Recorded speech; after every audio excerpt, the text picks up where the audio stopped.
Hello everyone, let me know if you can hear me.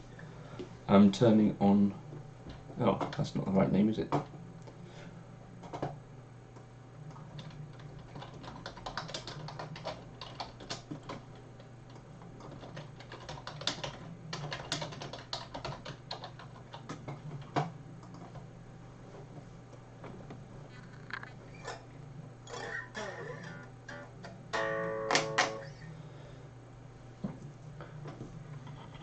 Okay, if you can hear me guys, let me know. I'm just turning on a new device for the first time, and I'm interested to know if people can guess what it is. We'll find out together what this thing sounds like.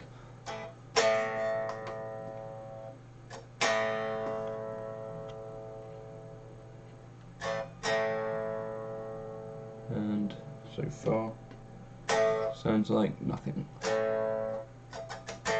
Hey Ronch, yeah, it was quite a good day. A bit strange, but that's how things are.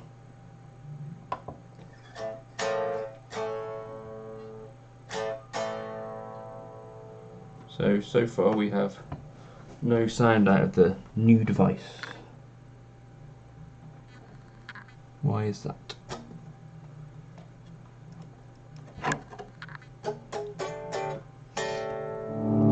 That's why. So here's the first notes out of this new device.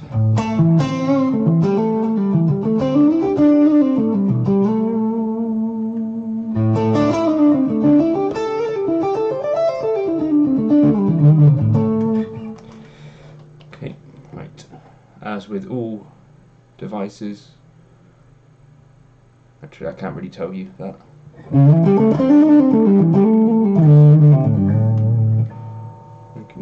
See how my hair's doing there, look. So.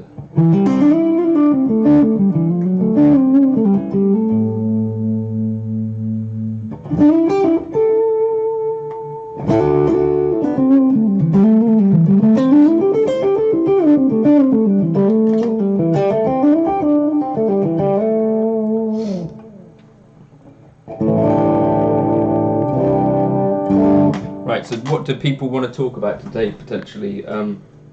At some point I might reveal whatever this thing is.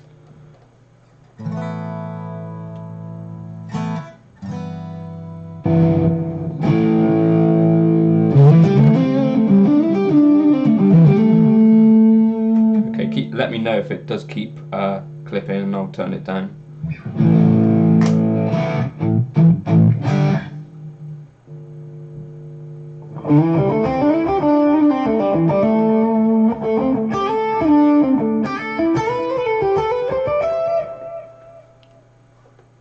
Sorry, the birthday was yesterday. The title today is what it should have been.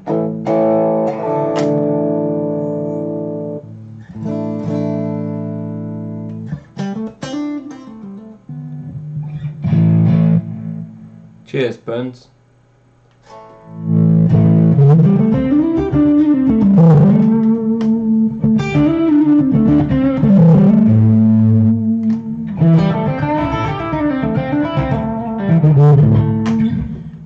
So does anyone have any sort of questions or things they want us to talk about? Happy birthday, yeah, 31 is correct. It's old, isn't it?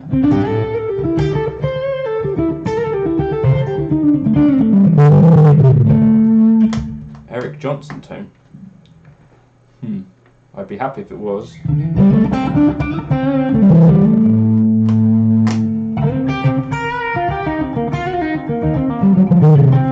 See if I can work out how to add a delay. Right. Edit. Effect type. Vintage rack or something. It's crapping out over the low notes. Alright, I can turn it down a bit.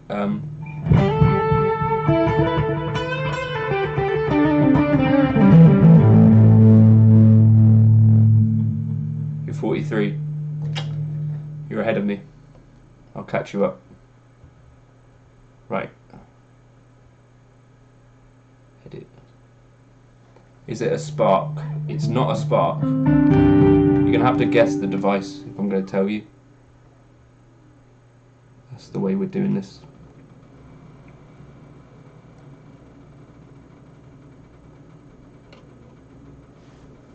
But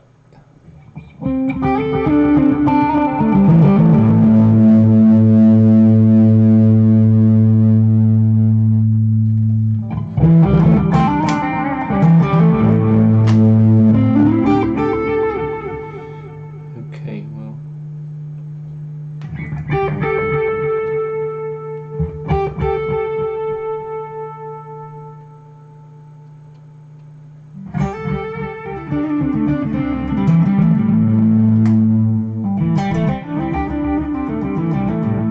it's not a pod, I'm afraid.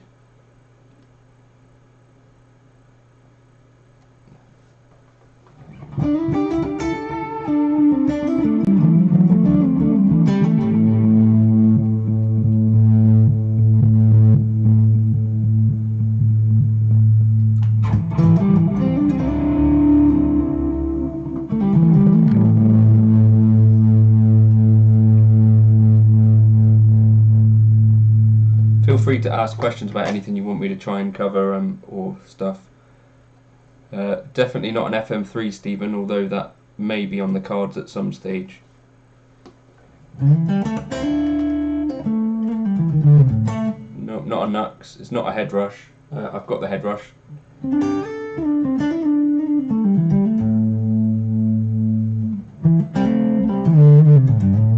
Not the GT1000 either.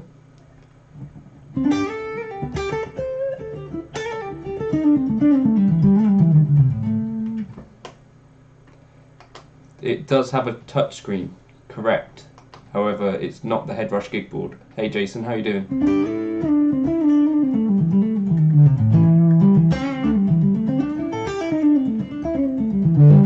Nope, not a Zoom wheel. Tell me if you're getting bored of this game, by the way. Has anyone else played that House Party app thing, by the way?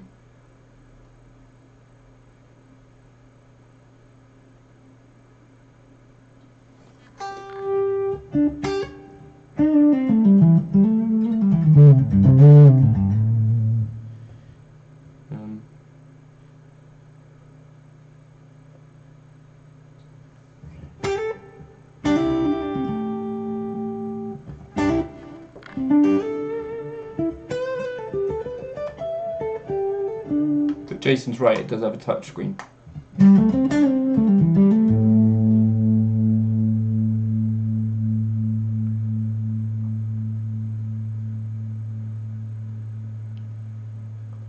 No, it's not bias.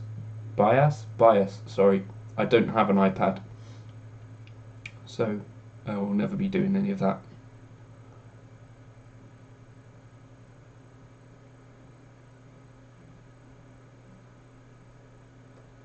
Has a lot of cabs in it. There's a new ho tone. What's the new ho tone?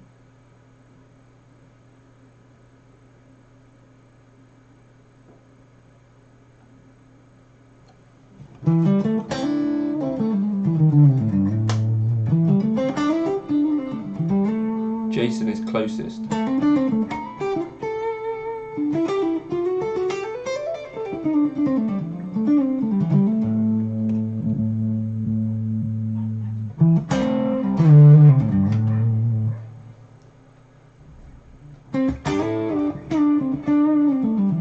Oh, the Neuro DSP. It's called Cortex. No, it's not that. I don't think they'll have any out for ages. This is Alex Mickelwright, by the way. He's a metal drummer who does very good metal drumming. But any of you people that are into heavy stuff, he's a very cool player. But an awful, awful human with terrible taste in shoes.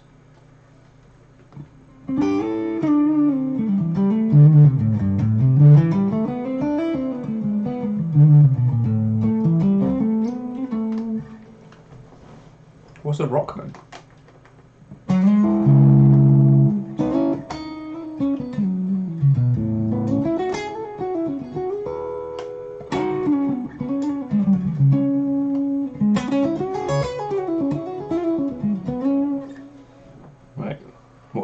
Do I have to press these two together to get a looper? Right, let's see what I can do with this looper.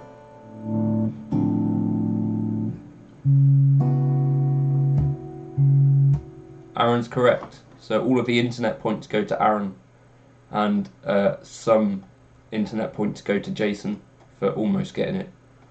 3, 4, 1, 2, 3, 4, 1.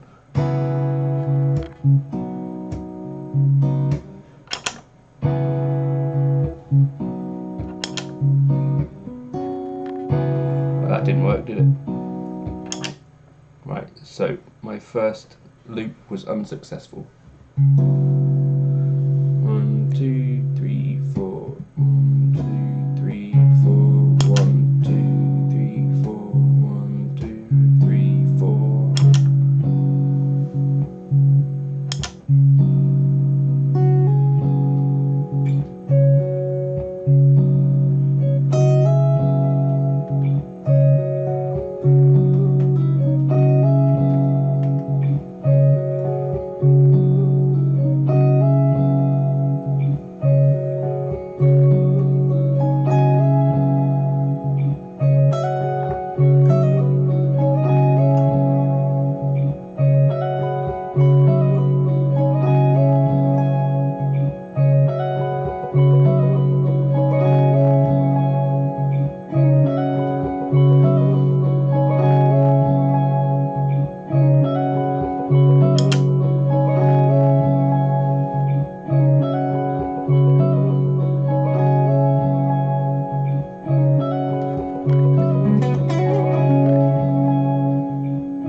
Plug in my headphones to it to see what's going on.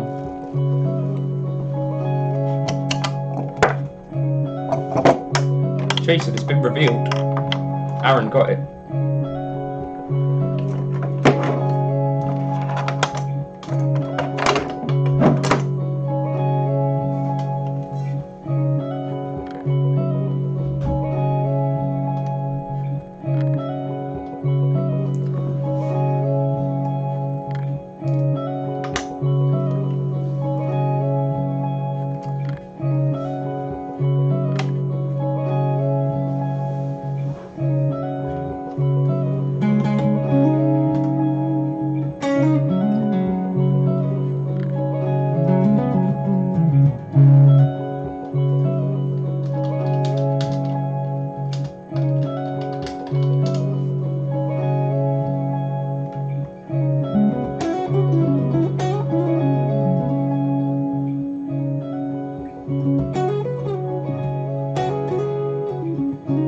Hey Lee, I'm okay.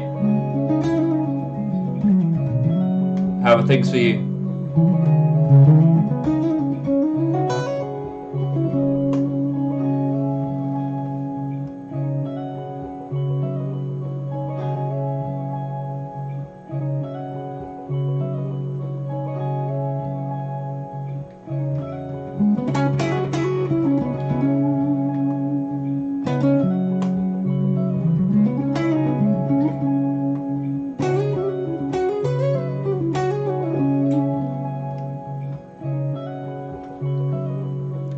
Hey Stuart, how you doing, buddy? This is Stuart's actually sent me something else that I need to check out. I've not plugged it in yet.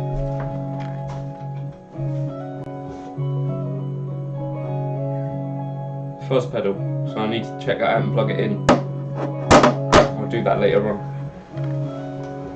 Probably not live, because it needs to have decent audio.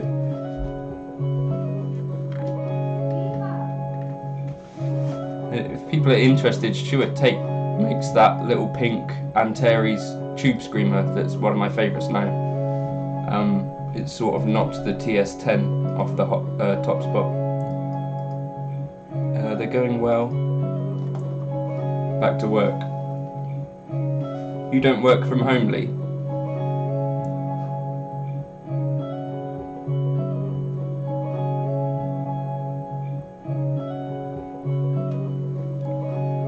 Yeah, I think I'll be able to work that out.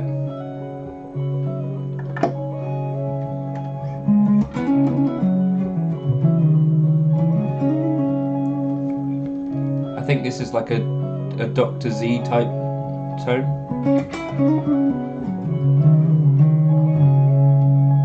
Well, let me see if I can find something that would be what I would usually use.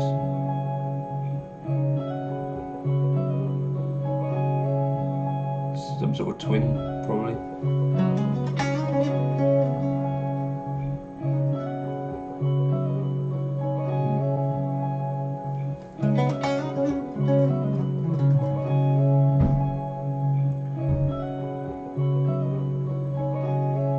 Yeah, I thought you said you worked from home.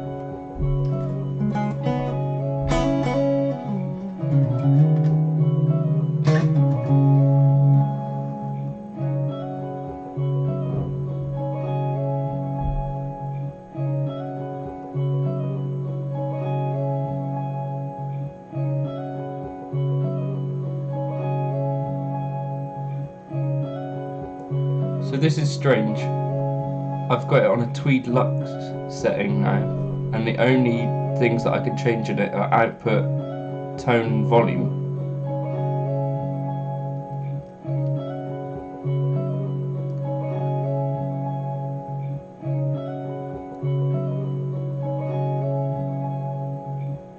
It should be cool, Jason, hopefully, when you get it.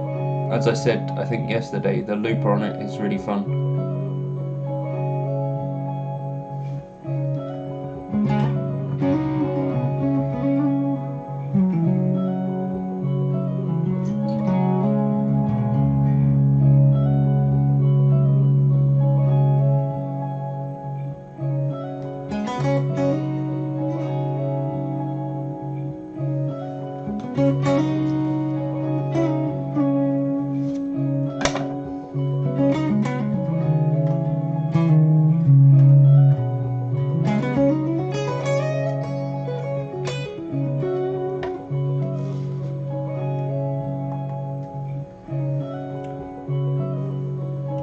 Well, then that makes perfect sense, doesn't it, Ronch? What do I know anyway?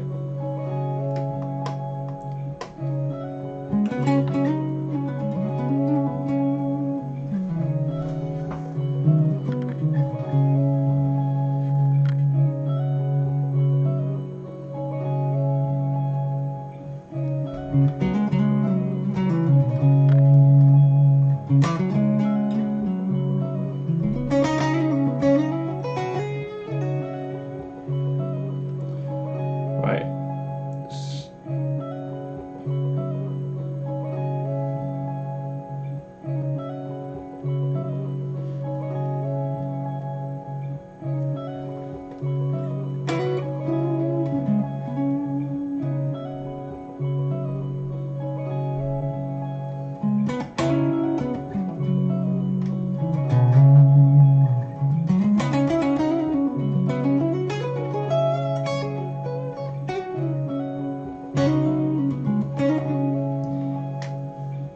Is the 5E3 what the Lazy J stuff was made of?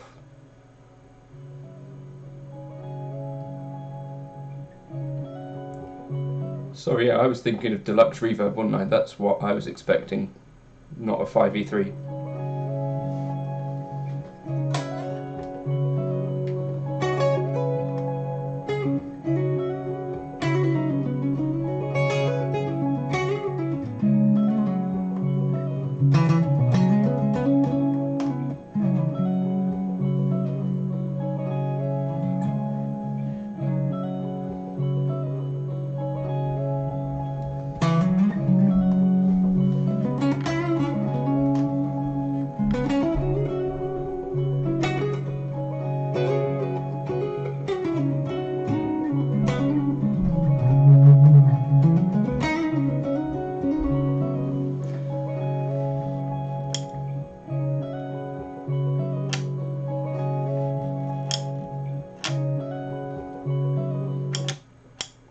Right, we're going to try another loop.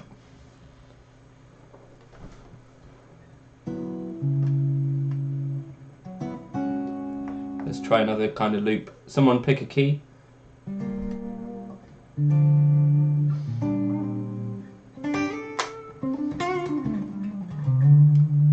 People, let me know as well if it's time for me to do another legato lick or something.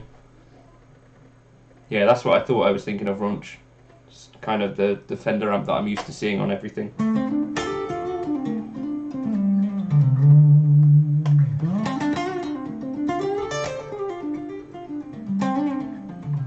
This is supposedly like the Mark II C Plus now, Mezza Boogie.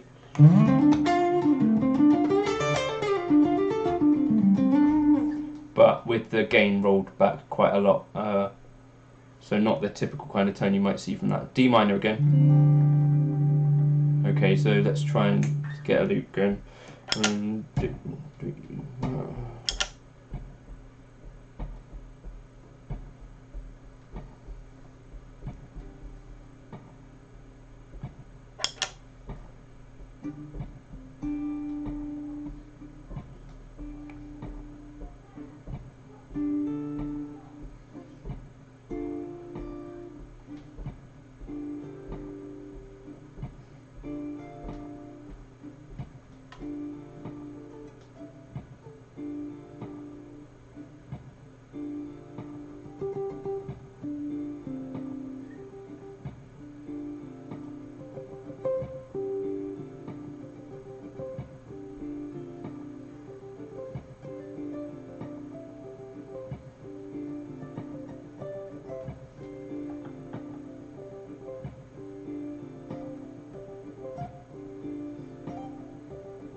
No, I'm using a Hotone Ampero.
not hating that tone, to be honest, so I might try and record a little something with it.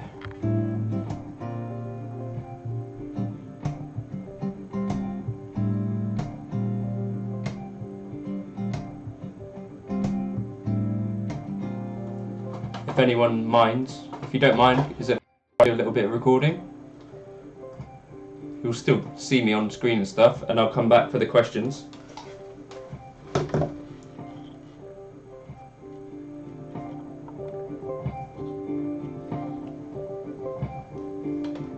There's a little bit of a janky out of time clip, but I'm kind of liking the vibe.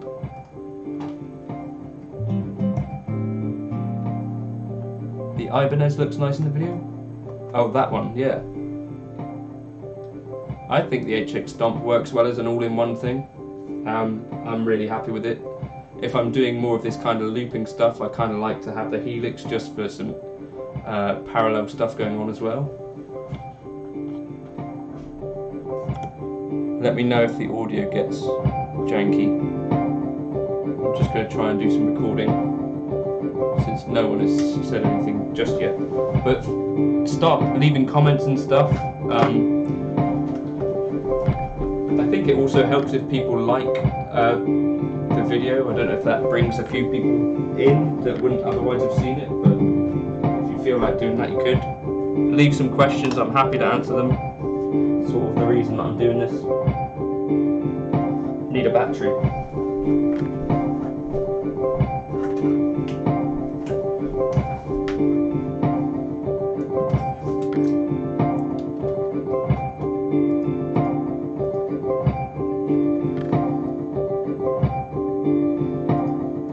So I guess this is a good sign. It's always kind of a good thing if you can instantly find something that inspires you to try and want to play guitar, I guess. That's the main reason that I'm into gear. Right, I'm going to have to do a little twirl to get this unwrapped.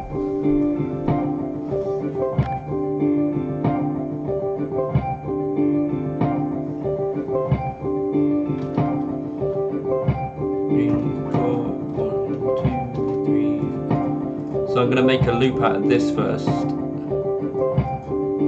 4, 1, 2, 3, 4, 1, 2, 3. I think it's about 93 BPM-ish.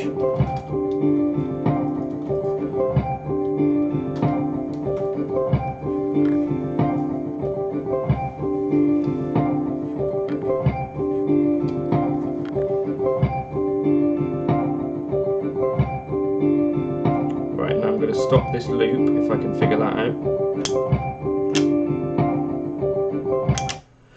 Right. Now, if I normalise that, I should be able to figure out what's going on timing wise. So here's my click.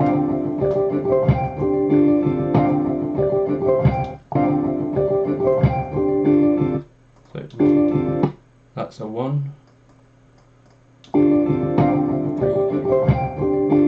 Cool, right, so that's the clip, so I'm going to duplicate that out loads of times. Then I'm going to add another little clip to that, which is going to give us something else to play with. Right, fill up the questions if you want, guys.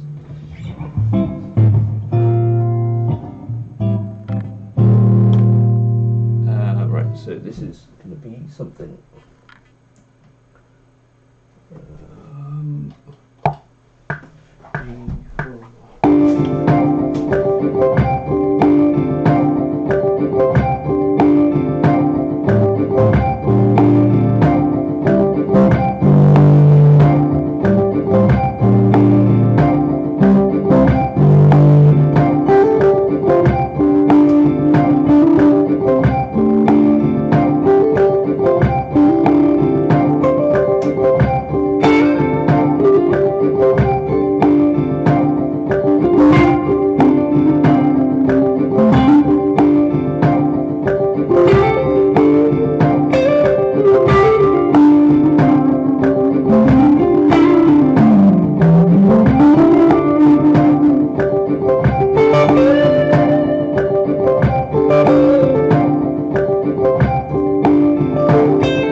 something there. Banjo, definitely some clipping going on. Right, eyeballs synchronising the audio and video. Do you do a clap? How do you mean? Oh no, I definitely don't do a clap. I just listen to the click because I've got that click going on. Hey Connor, how you doing?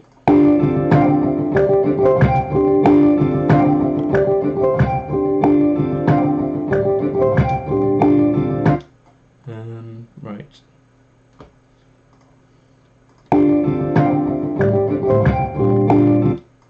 Don't know if it's even in tune, to be honest.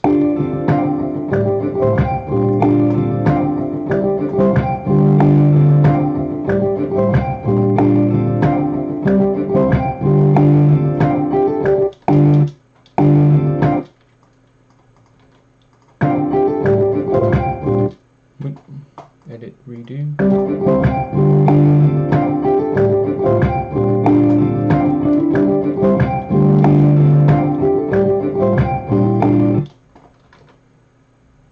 My birthday was okay. You should do a video on leaving space. Be a short video, wouldn't it? Do I even leave much space? I guess my take on it, Lee, is actually like a long sustained note kind of counts as space as well.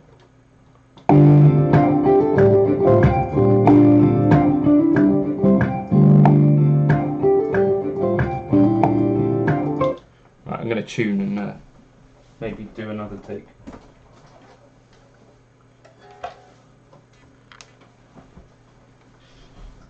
Maybe I won't do another take actually.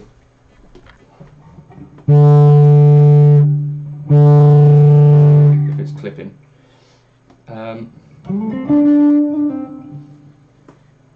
Right, go back. How do I tune with this thing? Hold for tuner. And it's also.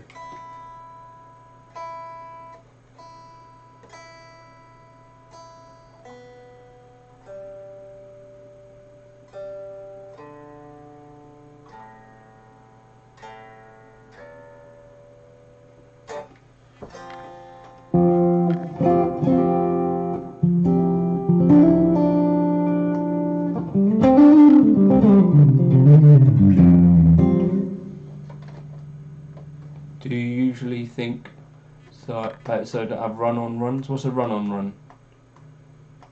What is a run-on run? Not bad for practicing a lot of legato. That's good.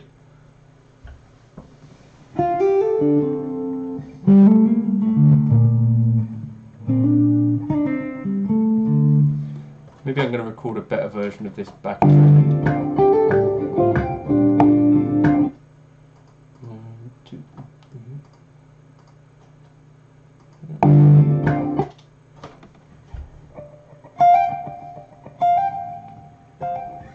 Got that going on in it. I can remember that. 1, 2, 3, 4.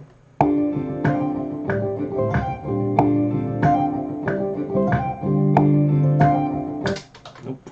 1, 2, 3, 4.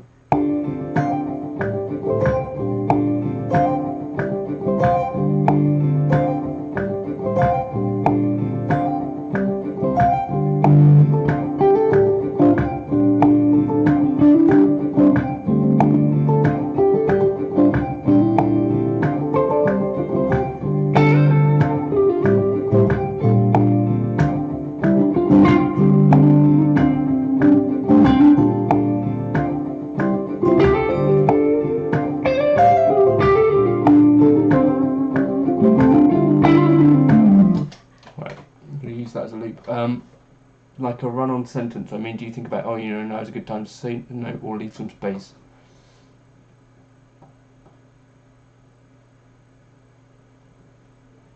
So the GT100, I've never played a GT100 to be fair, so I can't really give any opinion other than I do like the HX Stomp. I've heard some good things coming out of the Boss stuff. I think people have generally positive things to say about them.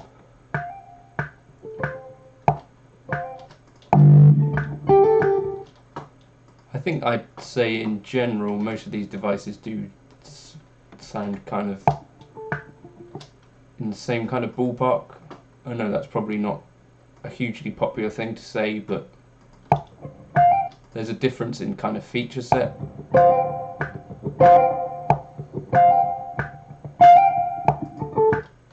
aside from that, I'm not sure these things are terribly worlds apart. No one seems to be intentionally making products that are sounding bad either, which is a good thing for us guitarists.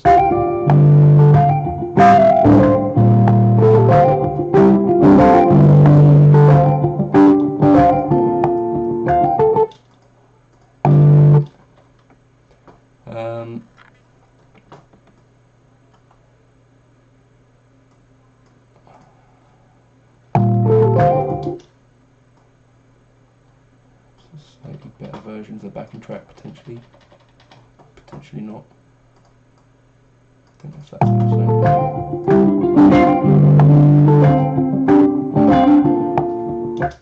So, Lee, like a run-on sentence, do you think about now is a good time to sustain a note or leave some space? I just try to make it kind of, I'm not really thinking too much when I'm playing.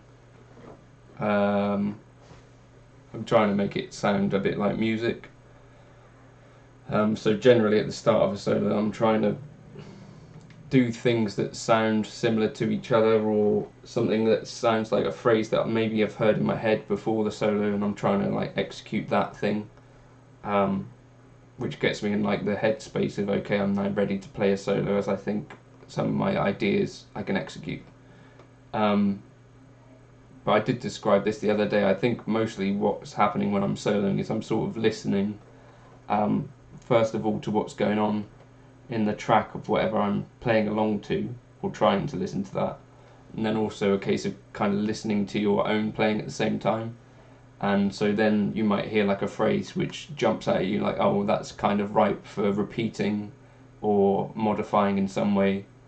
And that's kind of how I'm thinking about it.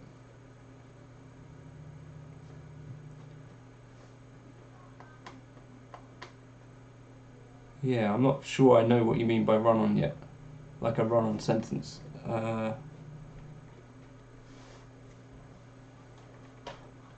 Maybe I need to look up what you mean by running. Hi Ujwa, hope you're doing well. Run-on sentence meaning. Oh, okay, right. So do you mean sort of like two ideas kind of clashing with each other or something, or like an incomplete phrase? Is that what you mean?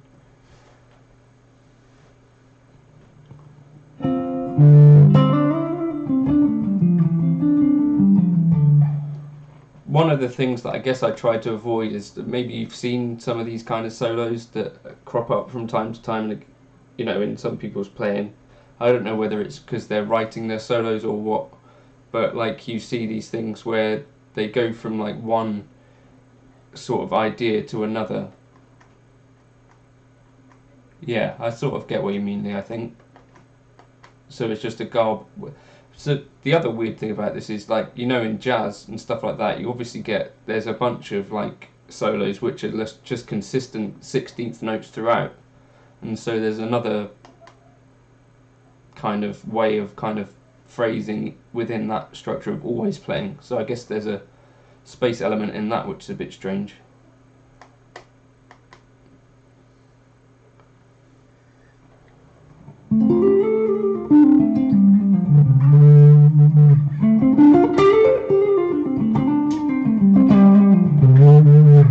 So I think there's an advert that I keep seeing on YouTube as well for,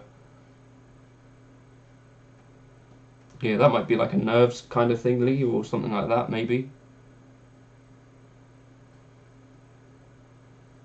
I also think there's different kind of soloing styles, isn't there? There's kind of a more frantic soloing style, or there's a like a BB King style where, you know, there's. So I think kind of doing what occurs naturally is what's right. You know, you read that phrase that goes around, you know, attributed to Miles Davis and stuff like that. You know, it's not about how many notes or all that sort of stuff. But I think there's space in music for it all to be kind of valid.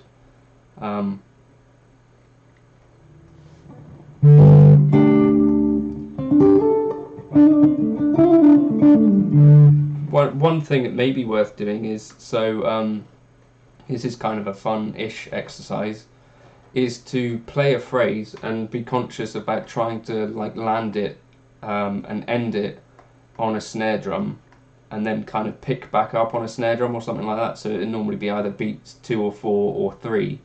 So you might go, right, let's just try it with the backing track. 2,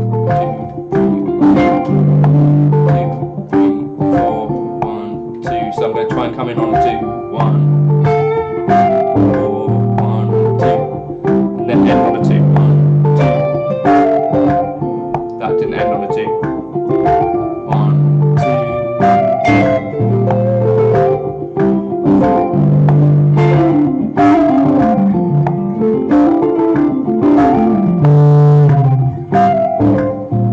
So that's maybe something worth trying. So sometimes when I'm playing, I'm conscious to try and not just let the line naturally end where I would deliberately, in case it might come across as a bit boring.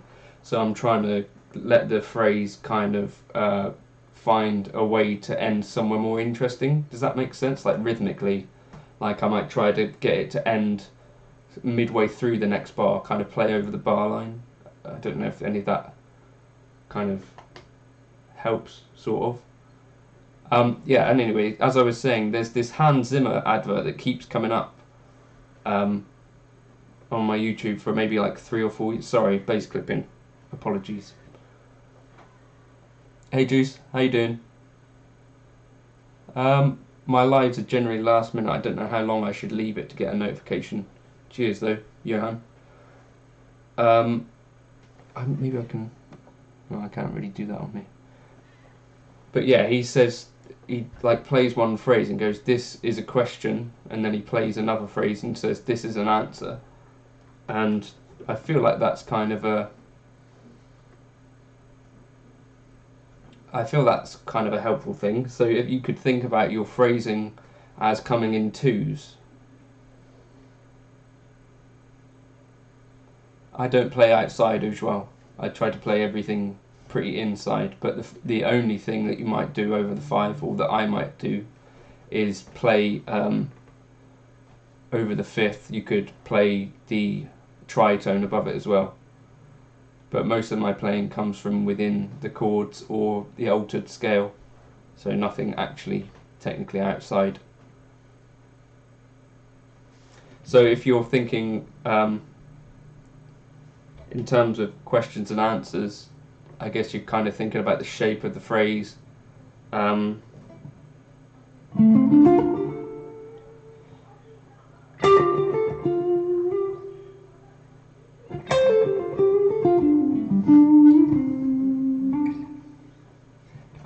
That's another thing, Lee, to practice, is playing the same phrase 2 or 3 times. This is just strictly for the practice room, really, because I think if you use it outside the practice room, like in an actual improvisation, it can sound a little bit forced, I think.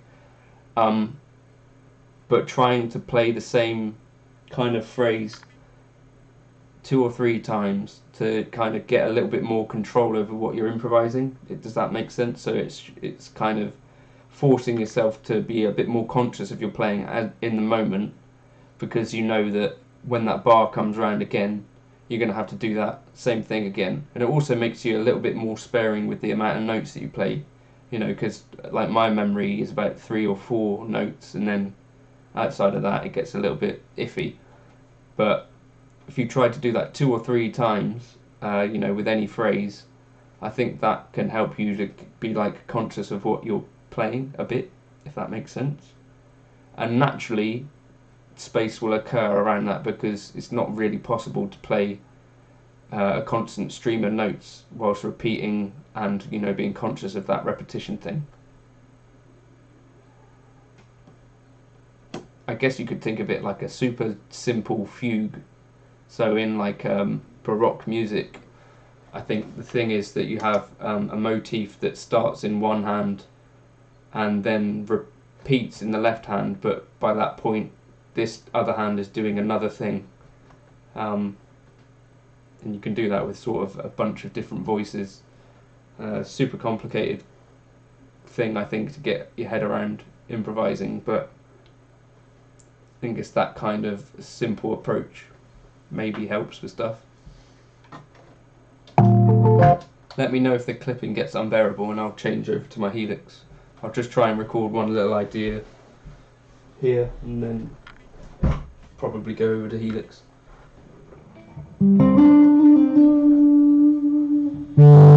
But keep dropping in questions, Lee, because by the time you've got them in, I'll probably be back at the screen. Hopefully this is like the sort of stuff you're wondering about.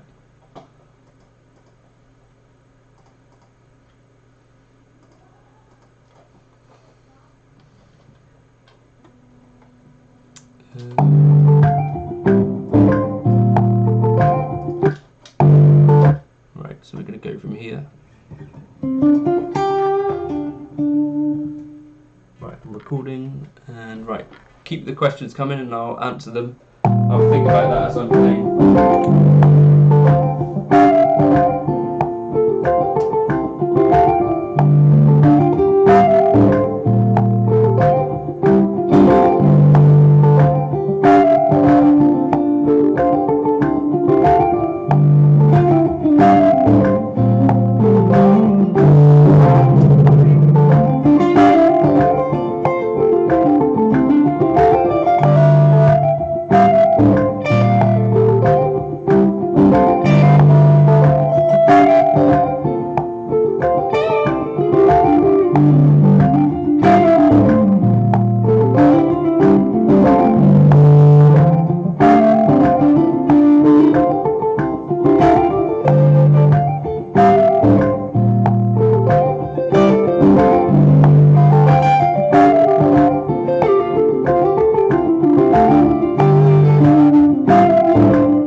Yeah, that was a bit more improvisation, and the back end sounds like a Foles tune. Cool. I'm kind of into Foles. How's my big 31-year-old? That's funny. I'm doing alright. I think my phone might be going off or something. There's dogs saying stuff. Right, so let's talk a bit more about some of this improvisation-y stuff then. So space in your playing is what we're worried about or thinking about.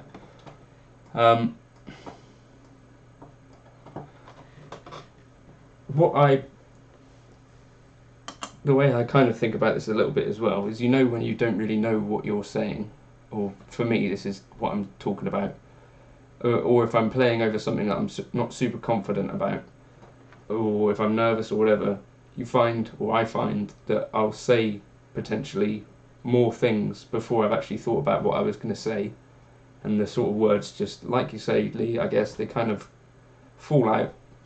And they don't really sound like I'm a particularly intelligent person, which I'm not anyway, but it doesn't necessarily make as much sense as it would if I was thinking more carefully about what I was saying or taking more time. So I think like speaking and playing guitar are probably quite a similar sort of thing. It's all language and that sort of stuff, isn't it? So if you're confident of the thing that you're playing, I guess the thing that comes next with that is that you'll be happy to kind of take your time with whatever it was that you were going to say, that sort of stuff. I'm thinking about doing another one of those backing track things as well. And you also didn't buy 10, did you? I think there's about 14 now, which is quite funny, isn't it? It started off being 10, then people ask for specific ones. I just used to put them up there. So maybe think about it like speaking or something, like before you give an answer, like when I'm speaking, or you know, when I'm in an argument, you don't think necessarily about what you're going to say next, but if you are having a conversation you know, in business or something, you probably take more consideration over what your response might be. Maybe playing is a bit the same sort of thing. Yeah, Jake, basically, Lee was saying about how do I sort of think about space in soloing, and I was thinking initially that I don't really have much to say on it, but it turns out that as I'm thinking it through, there's a few things.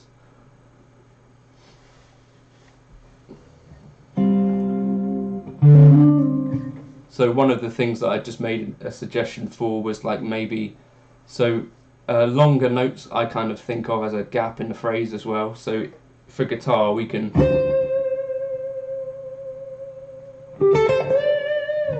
do that sort of stuff, and that to me also sounds like a gap in phrasing.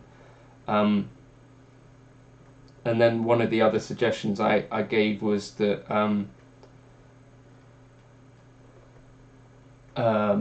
so sorry, I'm just trying to think through again what I was saying. So if we try to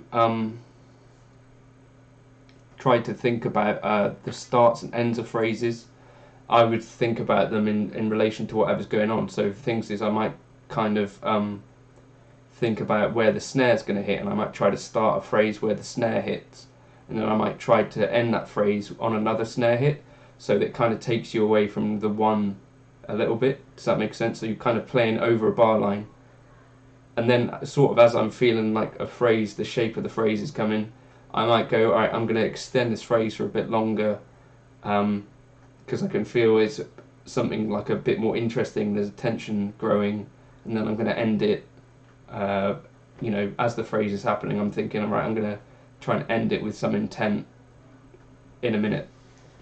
Maybe I'll play with a metronome or something, but yeah, so just kind of try to end with snare drums or start with snare drums. And then the other thing to do is kind of move that target around, so you might go, I kind of start on the and of 2, so 1, 2 and 3, 4, 1, 2 and 1, 2 and 3, 4, 1, 2 and 1, 2 1, 3, 4, that sort of stuff. Robin Ford's rubbish, isn't he? He is a rubbish guitarist.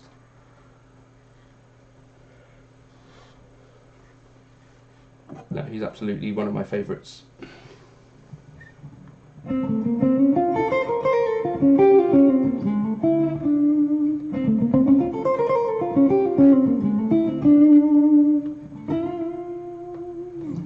That's one of his licks. Yeah, Robin Ford's great. Larry Carlton, another example of someone with really good phrasing.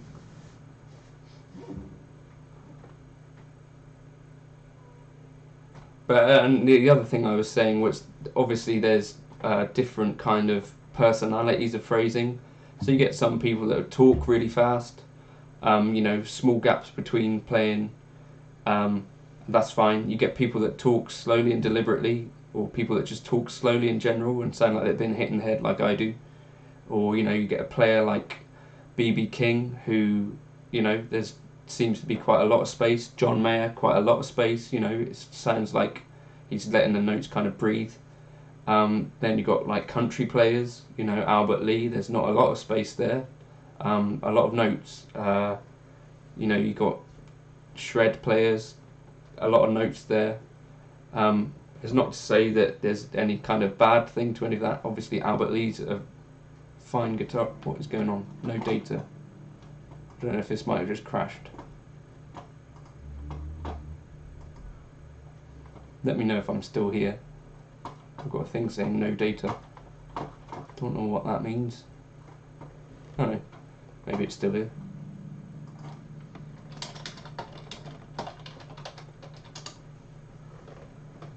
But yeah, that's repetition in the solo when you're practicing, I think, is a good thing. But too much repetition, quick repetition in the middle of a solo, I think can sound a little bit contrived and a little bit like too obvious. Okay, cool.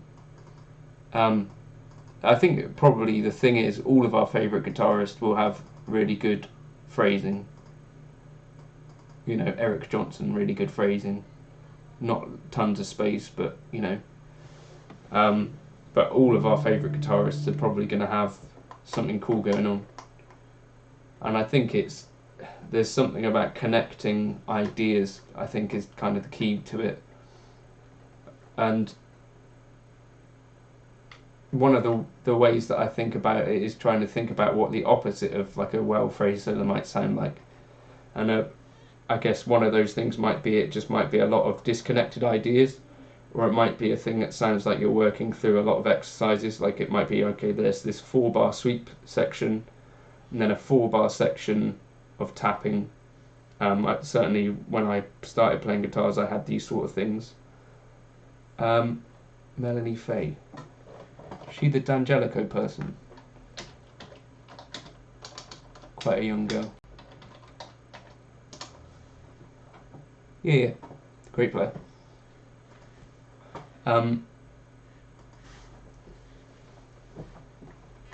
What was I saying? Yeah, so, and then, yeah, so, big 4-bar chunks of a thing and a different thing, I think, sound a bit disconnected.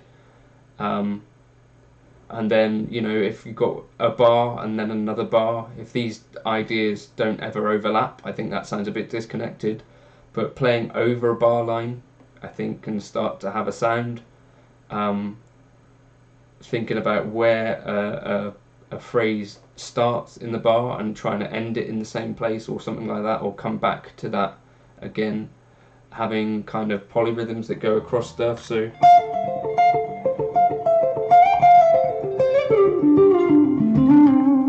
Or actually, this is another thing that kind of works, so playing in patterns of 5 but across 4, so...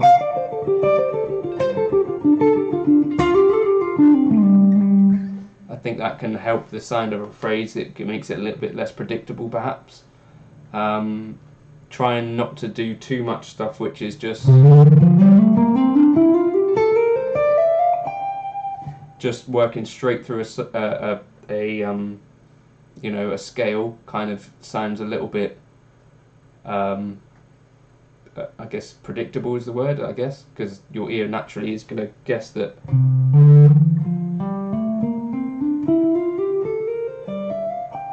I think that has a sound which maybe doesn't sound particularly phrased, or equally like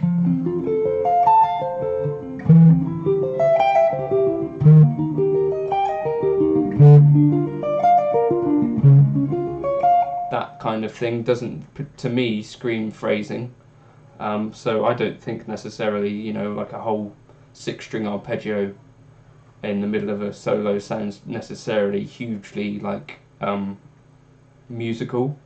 Does that, I don't know, musical is maybe the wrong word, but like, I don't know, maybe you get what I mean, hopefully.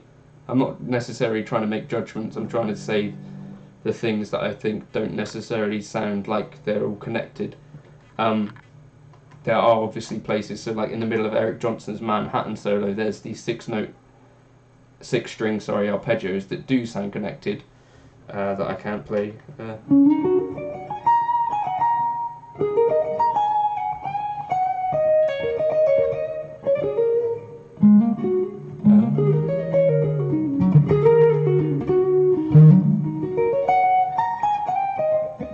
Yeah, I can't play it, as I said, but you can get that stuff in, but I think if you do too much of it repeatedly after one another, it starts to sound a bit less natural and a bit more whatever, not so much phrased. Again, I think you have to kind of think of phrasing, you don't have to, but I think one way is to think of it as like speaking.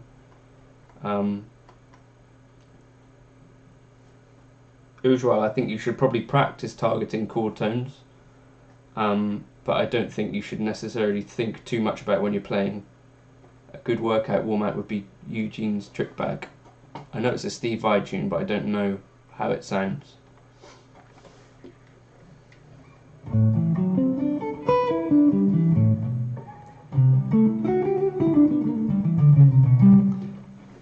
In all seriously, things that I find, I would have laughed at that, but I don't know what the song goes like, so I just feel a bit embarrassed that I don't know how that Steve Vai song goes. Alex Hutchins. He's a friend of a friend. I really like some of his playing. I think some of it's great. I'm not so hot on some of his tone. Is that fair to say? However, there are some videos of his which are pretty cool, and I do like. I haven't seen Crossroads. I've seen the Duel with the Devil part, I think, but is that what he's playing in that? Sort of Steve Vai's take on Eruption, essentially, is that?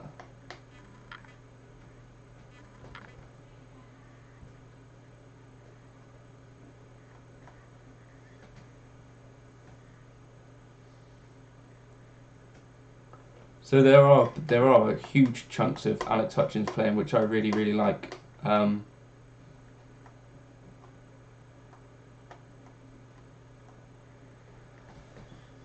Obviously a lot better playing than me, but I think some of it comes down to the sort of style of music. Some of it's a bit fusiony.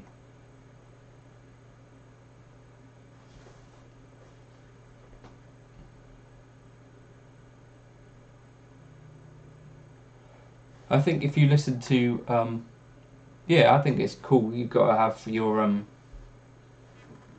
favourites. I think the older that I get, the more I try to sort of appreciate kind of stuff in everyone's playing. It's not always possible, is it, to be fair? I think it's okay to not like stuff. So I was discussing, there's certain stuff that I don't like the sound of. There's tones that I really don't like, but the players that are a lot better than me. Luca Mantovani. Luca Mantovani. Is he a DV Mark person?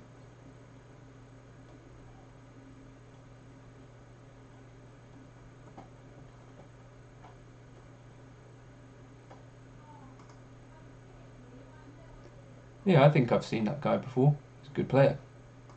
Kind of Tom Quayle, I think. Yeah, good player. So this is like a vaguely controversial thing that I'm going to say, but so I guess most of you will have heard of John Coltrane here, sax player, played on Kind of Blue, Miles Davis. I vastly prefer Cannonball Adderley's playing. He's the alto sax player, I think, on that. But to me, it's just kind of more in time. It seems like more perfect playing to me. But chances are you would have heard of John Coltrane, but you might not have heard of Cannonball Adderley. So I think it's just interesting, isn't it? The Britney Spears Crossroads, yeah, I love that one. Luca Mantovani also has some cool backing tracks that cut out to help you work on your timing, which I think are quite a useful tool.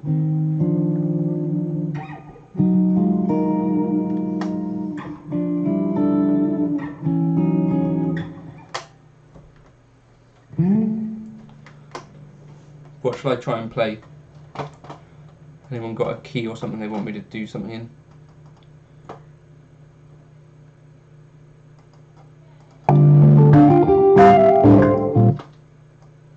Where should that be? That should be starting there.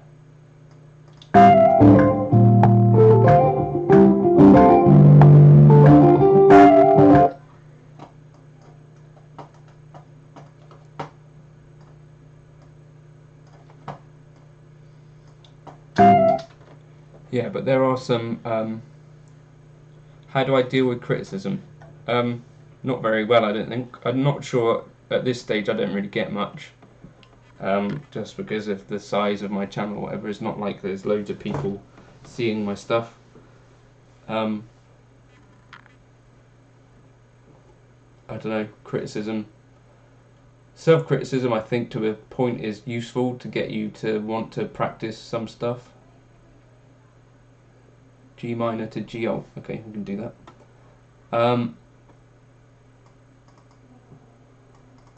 The Snake Eater theme from MGS. What is MGS?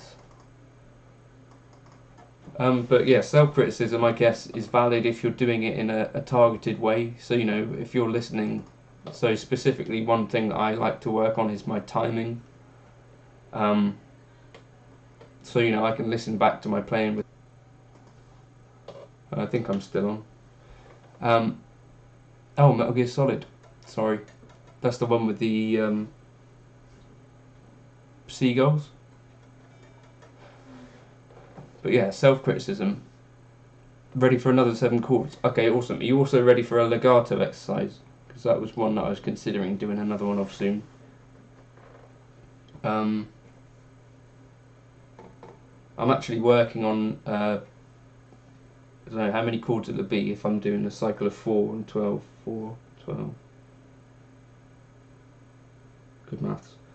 I'm working on a cycle of 48 chords for Vivian, one of my other patrons. Nope, I don't know anything science for girls. But yeah, criticism. So if you've got a thing that you're working on, I think it makes sense to listen back to it and go, is that thing that I'm working on, where is it at? But I don't think it makes much sense to dwell on it for too long. And I think there's a book by some people about sort of tennis that kind of say the goal is not really to be thinking about what's going on as you're doing it. You know, the more that you're analysing what's happening. I guess it's like a golf swing in some ways as well. If you think too much about a thing, you just end up with like a trigger finger type thing. So I think it's a thing in shooting as well. If you're anticipating something, you end up with I've heard Joe Rogan talk about it, but you end up with like a inaccuracy because you're literally thinking about pulling the trigger. These kind of concepts, I guess, come up in all sorts of other fields of life. I think it's kind of interesting sometimes to talk about them. What am I even talking about? Oh yeah, criticism. So yeah, I try not to think about it whilst I'm playing, no? Things that annoy me online is getting accused of clickbait in a video where I say in the title what's happening in the video. That's a criticism that I'm not a particular fan of.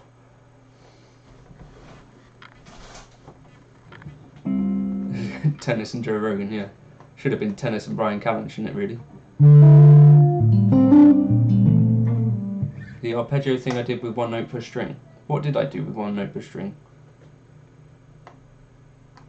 Arpeggio with 1 note per string. Or was it 2 notes per string? 1 note per string arpeggio.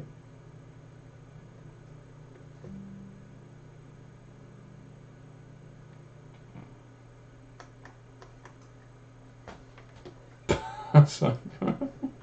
I got all the shooting tips. Fun fact, my dad and my brother used to go hunting because we lived on a farm. This isn't even interesting, is it? Sorry.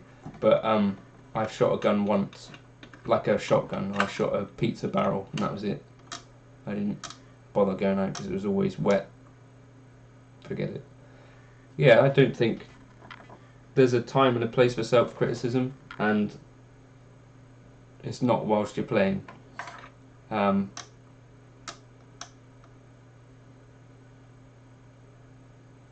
Probably, I think you want to try and put it out of the back of your mind, generally.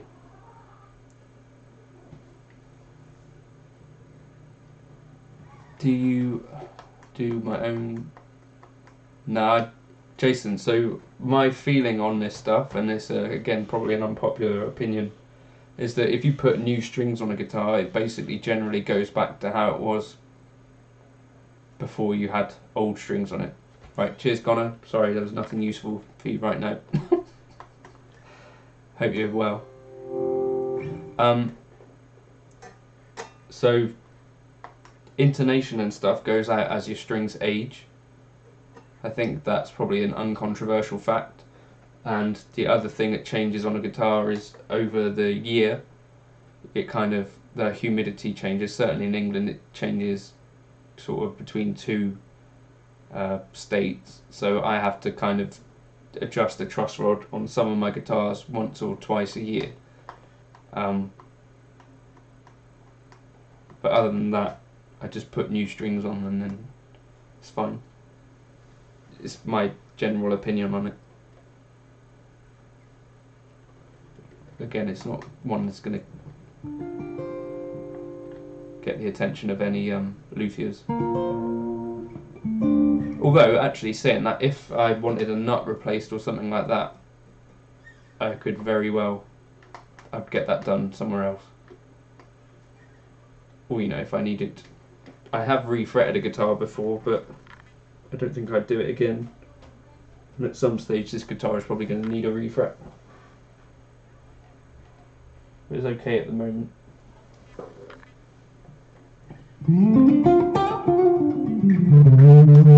"11 Secret Herbs and Spices." I don't know which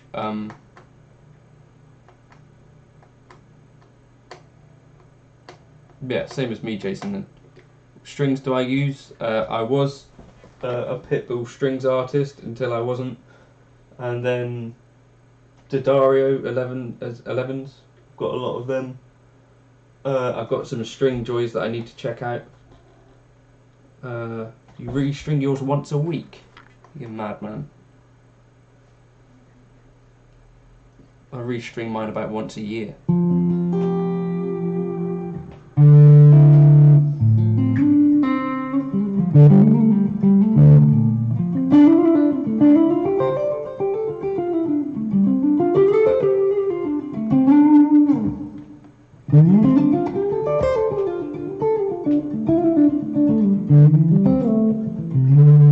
I don't touch the truss rod. I haven't on this guitar.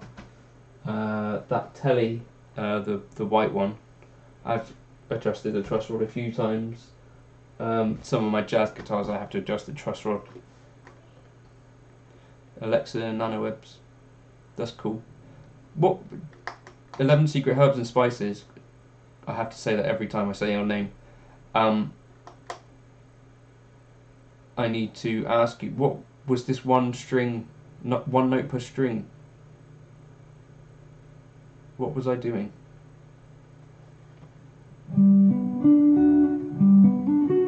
One note per string.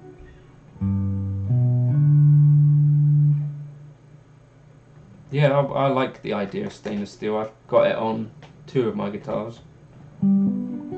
Or Evo. You can call me Herbie.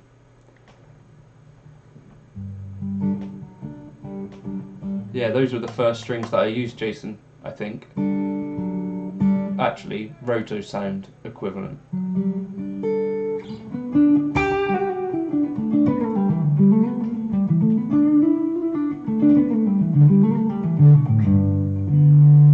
The Eric Johnson Major 6 arpeggio you did a video on.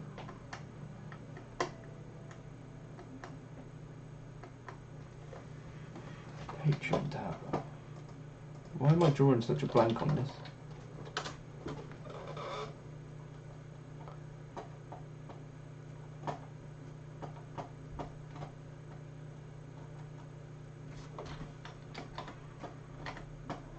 Was it the one that was called like "Try This with a Major Scale" or something? Yeah, probably something to do with mahogany being a more porous wood or something, I don't know.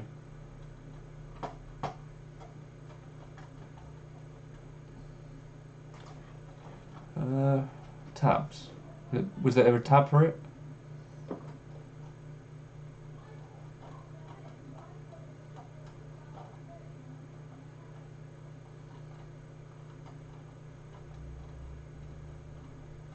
I need to do another pentatonics lesson actually, don't I?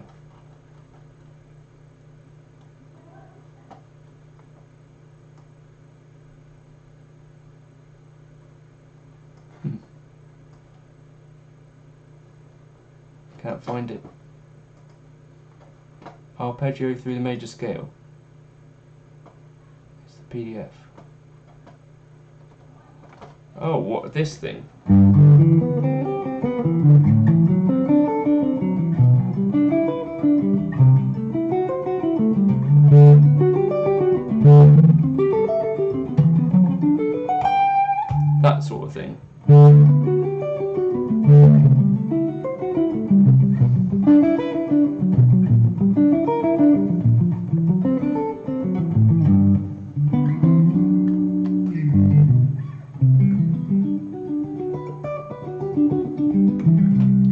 that was one that I wanted to do. You know, I don't know if I was talking about this little thing that I learnt off of Thomas Griggs' live Instagram. It was like a hybrid picking lick.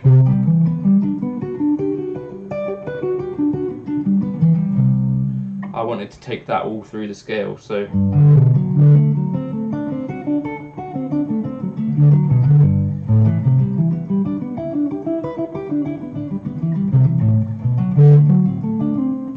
what would that be?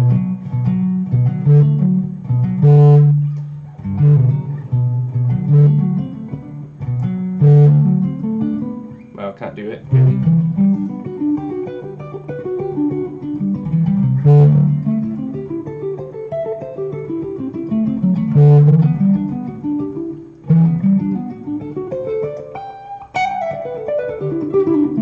That stuff anyway.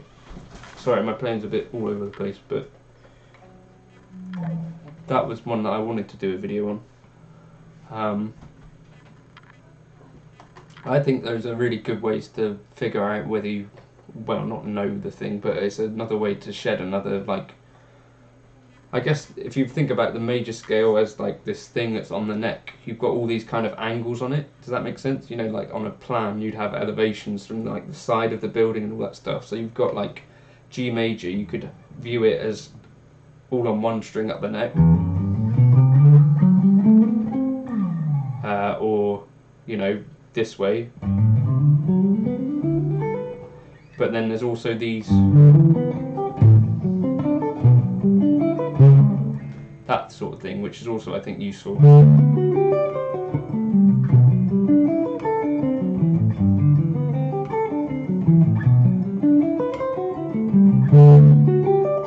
Jason, do you work for Overloud? People keep telling me about this thing, but I keep saying every time that I don't use plugins for that stuff because of latency.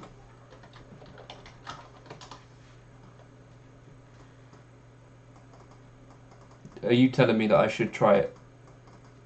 If that's a request, I can do it. Cheers, Lee. Yeah, let me know how you get on with those ideas. If you think I should do a video on that stuff, let me know. I don't know if it was actually useful what I said to you. If it was useful what I was saying to you, then let me know and I can try and put it together in like a video form. But as always, it could have been absolute nonsense. You say it's not too bad. You think I should check it out?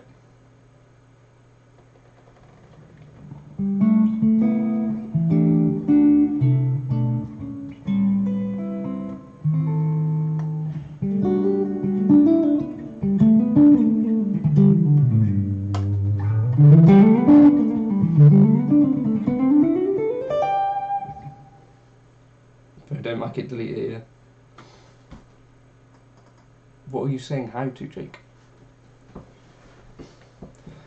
Should we try and find an interesting delay or something in this pedal? I don't think it sounds bad, to be honest. Not that I was expecting it to, but I use my Axe. You've got an Axe Effects? Do you think I should get an FM3, Jason?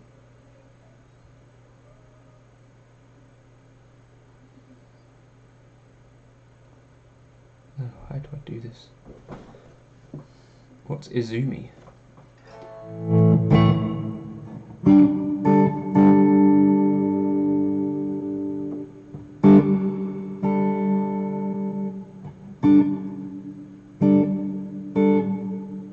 Some funky sounding reverbs. How would you ever actually use the Phrygian mode? Same way as you use anything else. Play a B minor and then play in G over it. What is Axe IO interface? What?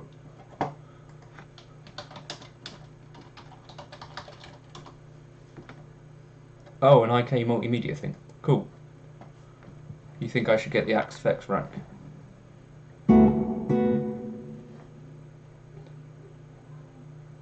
Phrygian mode. Right, let me show you something, Jake.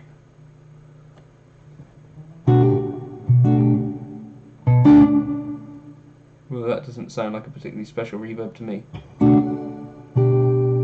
You've heard, what issues has it had? What's DPS mean?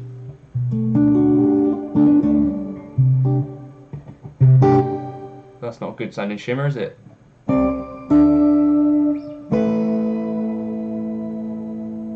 do I get rid of that warble?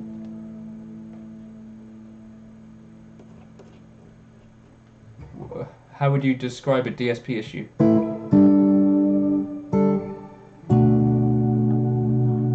Well, let me give you some. I'll try and convince you that the Phrygian sound is not a. Are you thinking of this? You're probably thinking of the harmonic minor sound. I think that's what you're actually thinking of. Oh, it fills up faster than the. Are you thinking of that as the Phrygian sound? I had a DPD delivery today, it was fine. Are you thinking of that as a Phrygian sound, Jake?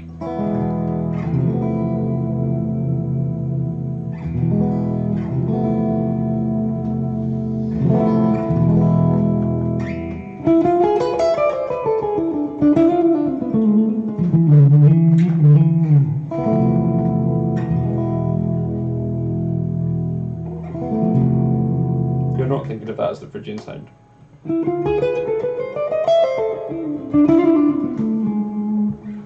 Okay, so that would be the harmonic minor thing, which is valid. Right, let me show you why you might like Phrygian then. So, how do I loop on this thing?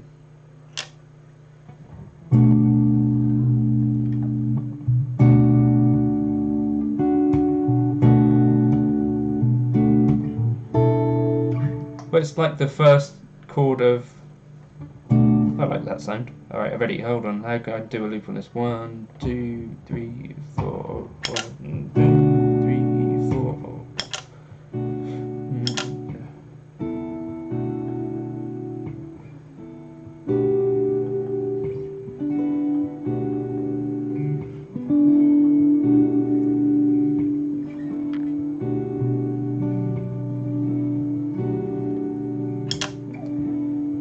So for it to sound good, you'd want to resolve it to the C, I guess, wouldn't you?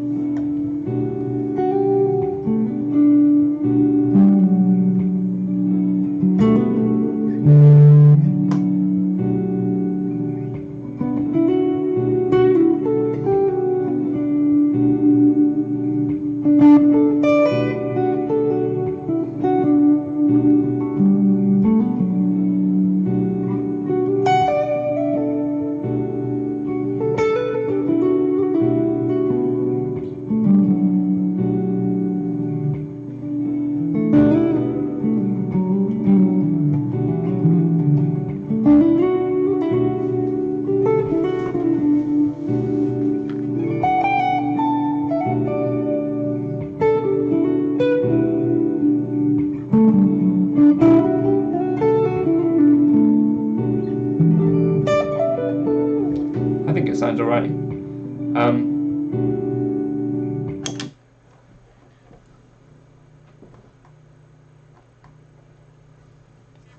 Smaller footprint of the Act Effects 3, but isn't it half the processing or something? I think the key to the sound would be that you want it to kind of move up to.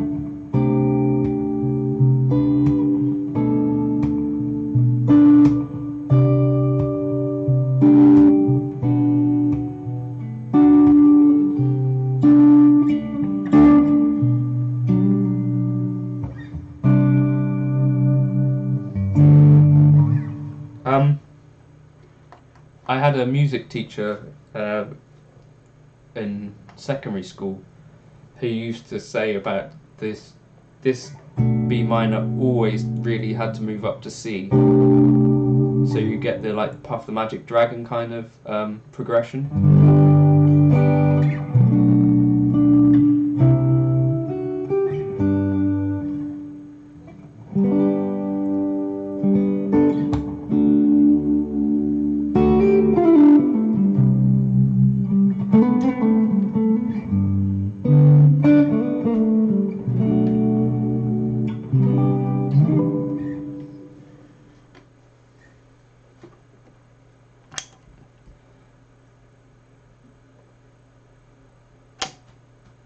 But yeah, it's just the sound. I think you'd like Locrian even less.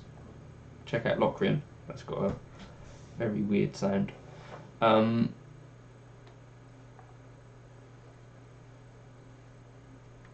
Yeah, I don't know if I read somewhere about the FM3 not being able to do dual amps or something.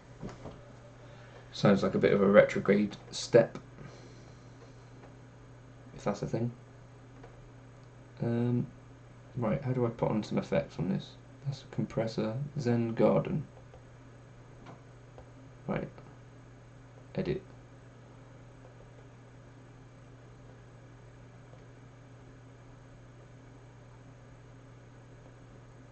Let's have a green drive because I really like a tube screamer, don't I?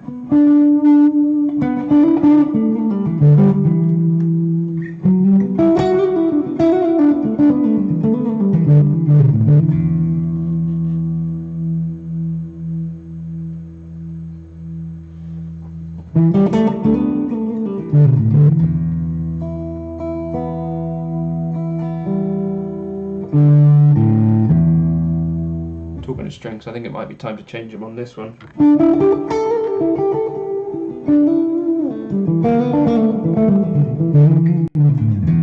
I did have an email exchange with someone today. I don't really want to say it, but you know that red guitar that I have. They asked if I might like to demo a Strat version of that red guitar that I have. So I of course said no, but that might be something that I get to do. But other than that, I've got nothing really on the list that I'm interested in. Oh, the reason that I was selling the sale was for that red guitar.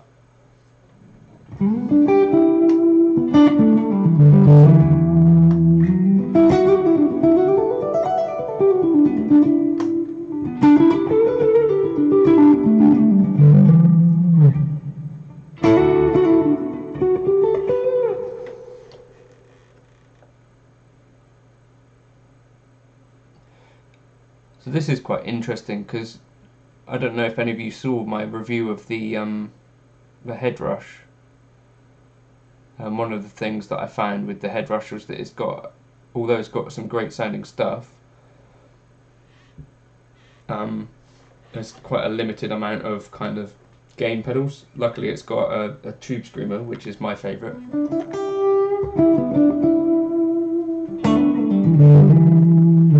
Oh, I need to turn this on.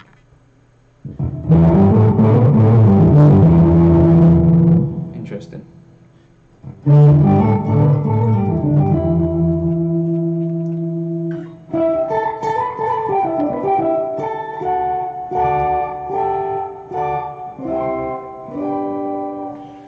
Dope sounds. But this has got loads of different effects on it, which is kind of cool.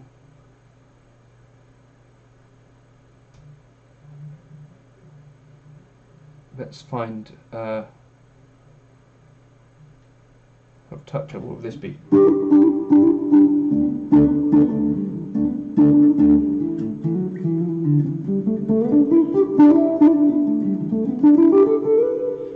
If I'd ever had a Princeton, I would let you know, but I've never actually played. Actually, I played through a Princeton once.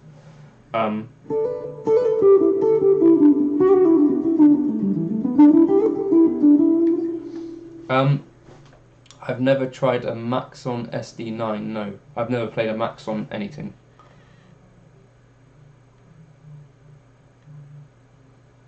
AC sim, acoustic sim I guess that is. Effect boost. So there's quite a nice amount of effects on this thing.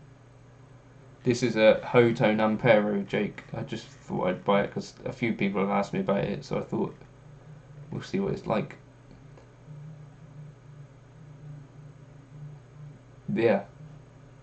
Yeah, well, the main thing that I really like about it is the looper and then the ability to have dual amps, which obviously you can't do with this anyway. So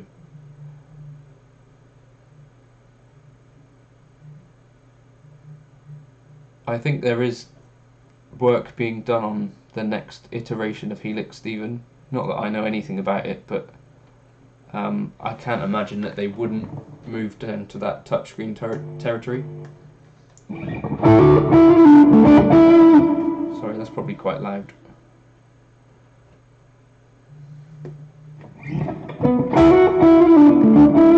Also, Jason, the fact that it's got that Princeton on there, I really like the idea of. This is the first time I plugged it in, Jake, but I'm not hating it. I think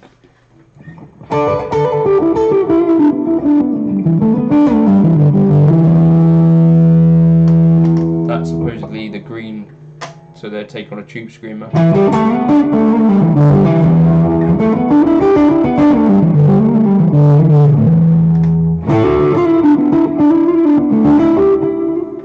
Which doesn't really sound great to me. Right, I'm going to try and switch out the amp for, I don't know, what should we try for?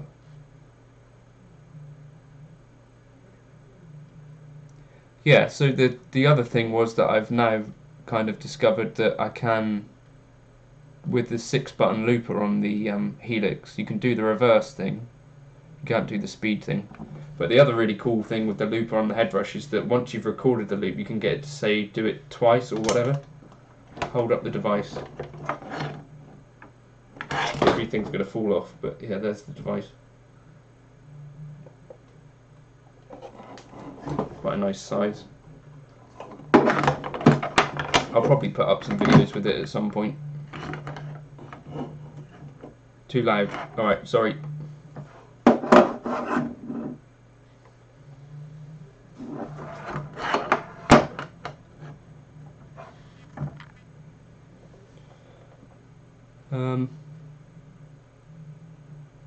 Just look for something cleanish. There doesn't seem to be loads of Fenderish stuff on here.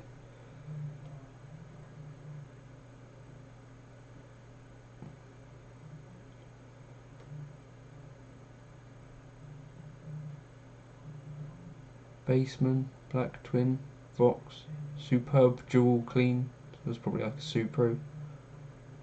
Glacian, I don't know.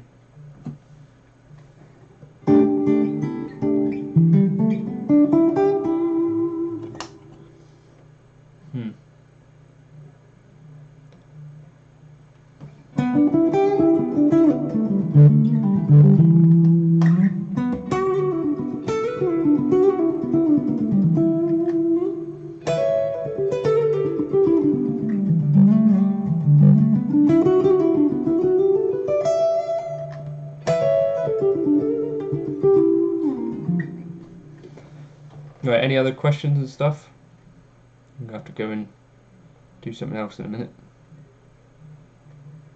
Delay.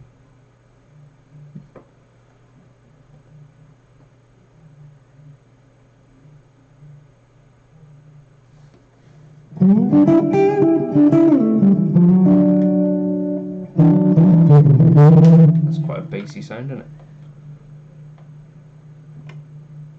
Sorry, that's probably sounding awful.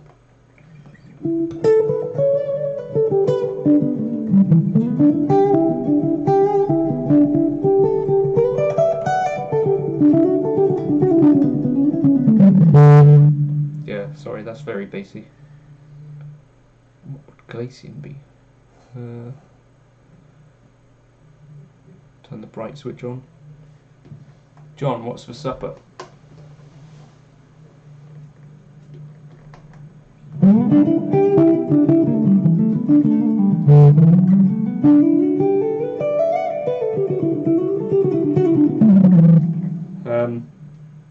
They're not too bad. Doesn't look like he's done any lasting damage. He didn't get the lenses.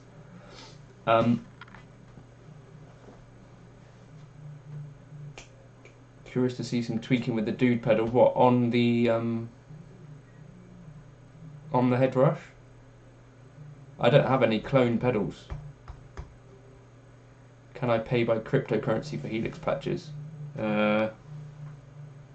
It's only £3, so I don't know if they even allow that sort of small, whatchamacallit.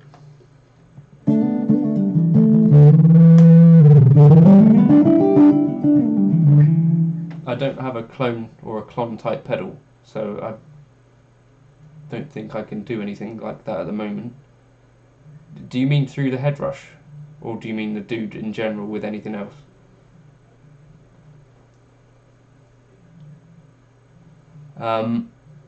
Yes, I do sort of agree. Yeah, so Jake's got a J Rocket Archer.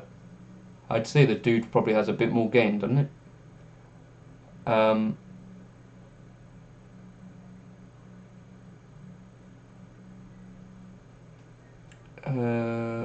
Stephen, I think Hotone is cheap. That's probably why they look cheap. But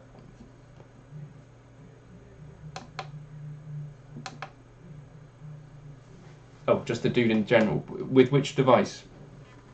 What would it be best if I covered it with? What are you using?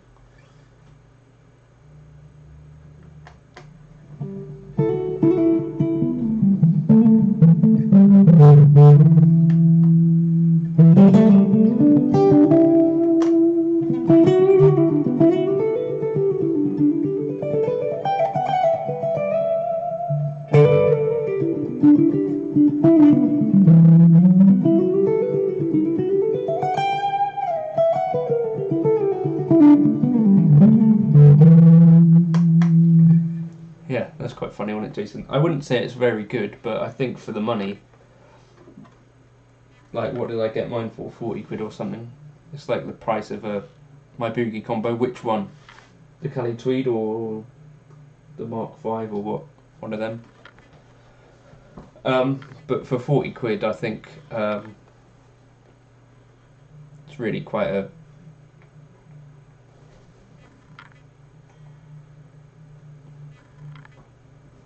decent thing. It's like the price of a tuner, isn't it? And then you can do headphones and stuff like that. And I wouldn't record a whole album. I wouldn't record an album with a Pocket Pod, but if I was, having to go away for something, and I didn't have the other things that I had, if money wasn't an issue and stuff, I think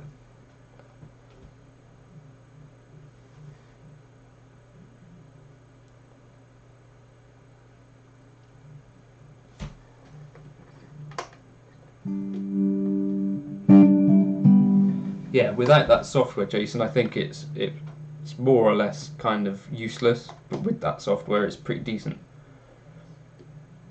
It is close to HX Stomp money. The reason that I got it was because a few people have asked me about it, so I thought, well, maybe I should have an opinion. So I thought I'll buy one and see what it's like. Not hating it at the moment.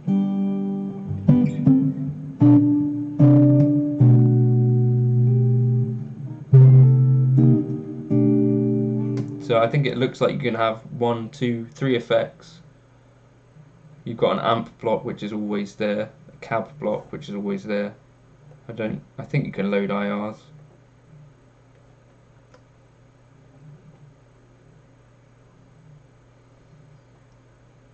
Yeah, you can load in another 10 IRs?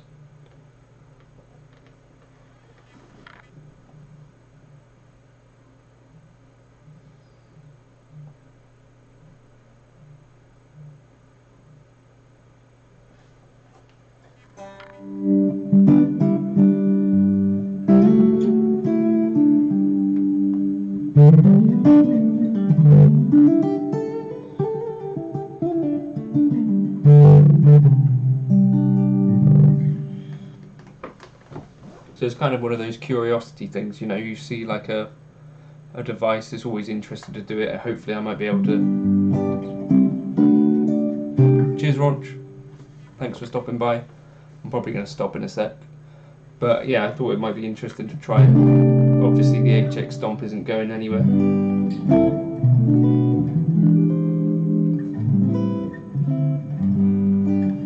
But I think it's also sometimes interesting to see kind of demos of stuff. A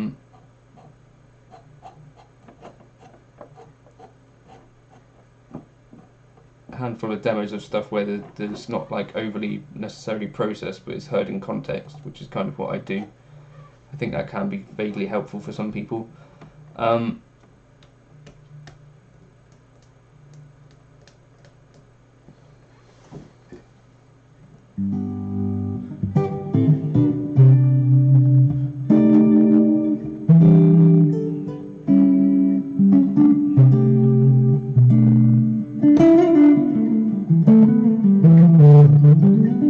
Have you looked on my channel, Archo, at some of my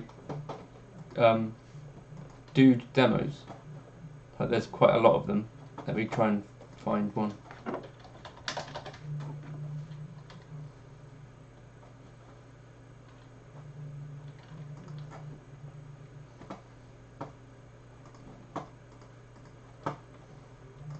I don't know if you've seen a lot of my stuff or anything, but I've had the dude for a month or something, but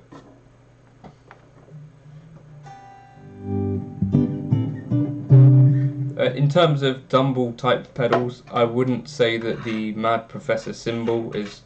I've had two of them, and whilst they're good with a certain type of amp, they're a bit fussy about what amp you put in front of them. The dude is not that fussy and it's quite versatile. As Jake says, the Van Wilden Royal Overdrive is also good. I think I slightly prefer the dude, but there's not much in it. They're very kind of similar. I guess the Van Wilden has got a lot more adjustment. But also the Van Wilden Royal Overdrive is quite big, which might not be an issue, but it could be, and not that easy to power. No, but the cymbal is supposed to be one of those. I think you can see some videos of it, but I think I have done that in a video. I did.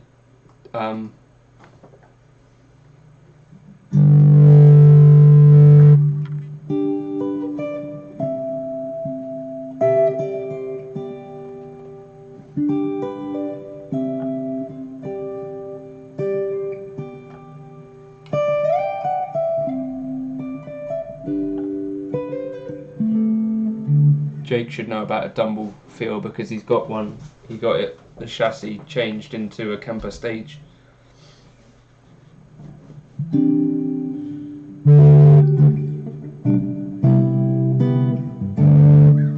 I think the Dumble thing kind of goes out the window a bit when you kind of recognise that how a Dumble was going for with the Robin Ford one was the sound of a tube screamer into a bassman. I think that's right, but it's not, it's not a crazy, unattainable kind of sound. And then if you look at what Robin Ford uses if he's on a tour or whatever, tube screamers and that sort of thing. What does he actually use now? He uses a Zen Drive. So again, a Zen Drive, I've had a clone of one of them and also the red version of the Zen Drive. Probably sound really good into some stuff, but don't have the versatile treble knob that the dude has. So I think that for me is what makes the dude so usable. I've said it in a bunch of videos, but if you put like a tube screamer in front of some amps, like a really bright amp like Jake's got, a Sir Bella, is that right? You find that as you turn the tone knob, it kind of darkens off some stuff, but not the very high bright stuff. It's like, like a presence knob works and a treble knob, they work slightly differently. Like a presence is kind of the stuff above the treble. It seems like with a tube screamer you're kind of turning down some of the other stuff. Whereas the dude, it seems to take off all of the high stuff and the treble, as you turn it down, which is kind of ideal with a really bright amp.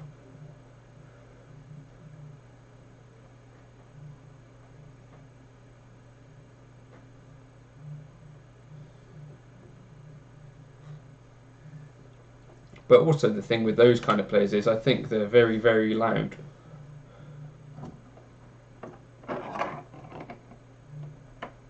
The one that I've got is the one without the power amp. I've got a friend who's got one with the power amp. But to be honest, Jason, I wouldn't necessarily go out and buy a Kemper at the moment. I think it's kind of reached the end of its product life. Does that make sense? It's been out in this form for ages, and they had problems with the release of the stage, I think. From what I've read, you know, can't necessarily believe everything you read, but I don't think now is really the time to buy a new Kemper. Does that make sense? Is that fair? Probably not. But what is it? It's like an 8 or 9 year old product, probably. Is that about right? Hey, Madha.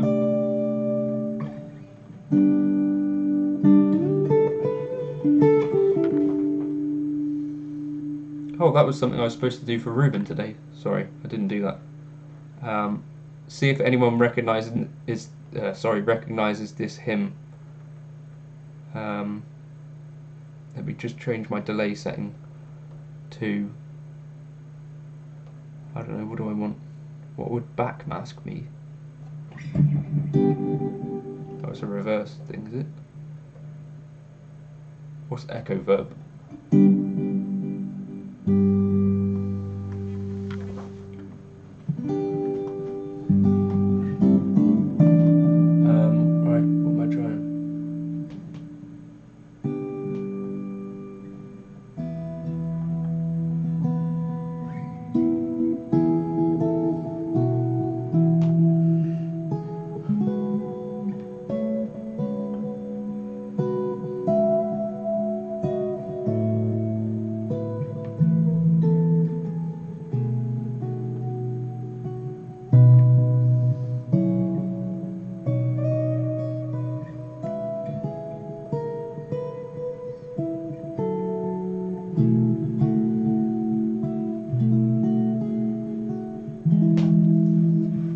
I do have some sort of doubts over whether Neural will get that done in time, given the present state of affairs, and also I guess the kind of trouble that Fractal had with the launch of the FM3.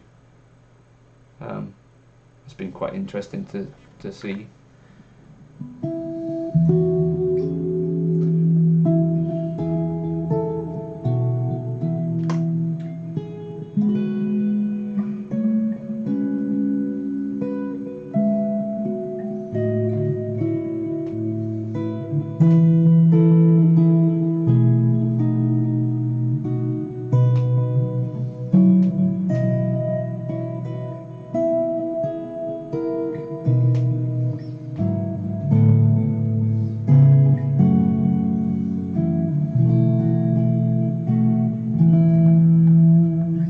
That's my favourite hymn, I think.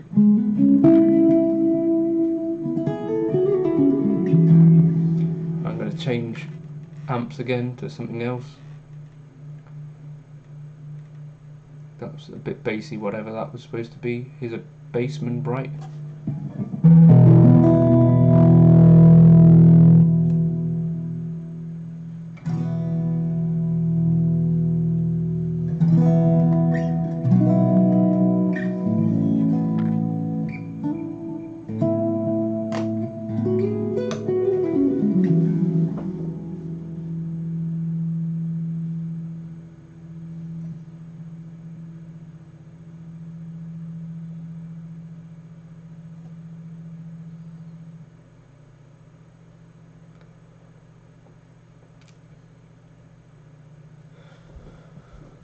Yeah, the other thing, I've slowed down on the tweaking stuff a little bit just because I found that Eric Combined patch, which I kind of really like, and then occasionally I can go back to some other stuff.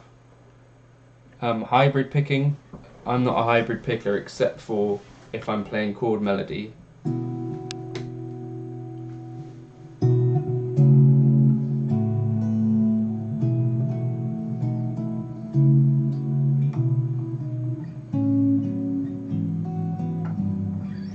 So I'm thinking about trying to grab all the strings at the same time and pluck them. I think the only real way to do this is to just start doing it.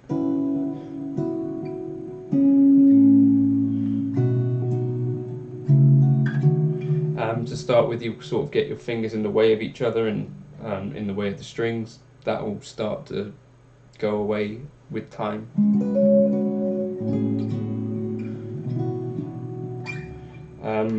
In terms of hybrid picking in part of lead playing,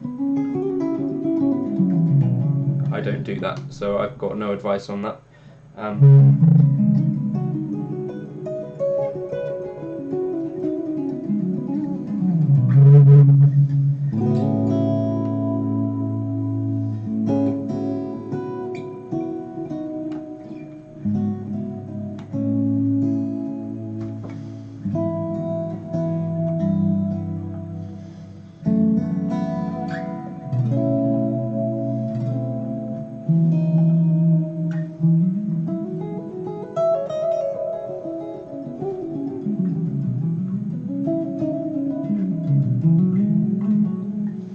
Yeah, JC May I use quite a lot at the moment, Jason as well.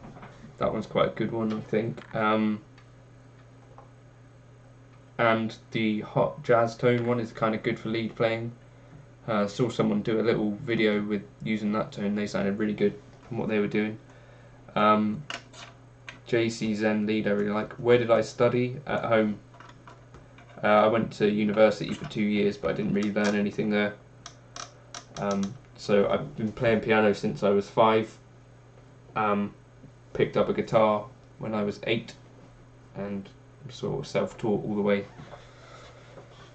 essentially.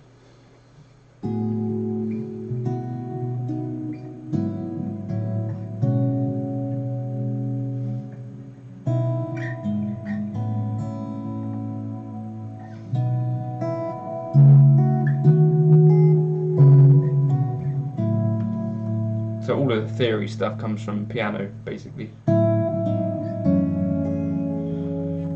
See if I can work out how to tame some of the low end or whatever.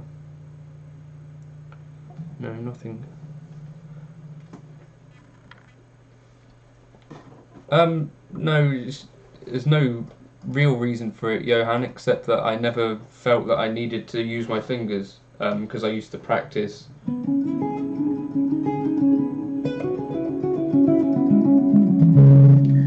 Methods, learn songs, and then back in the earlier days it was using things like John Petrucci's rock discipline or tab books and things like that. Just learning songs though is what I think is the most beneficial. So with my right hand I feel like I can kind of sweep pick or just legato most things. I didn't mean sweep pick, did I? String skip. That's what I meant.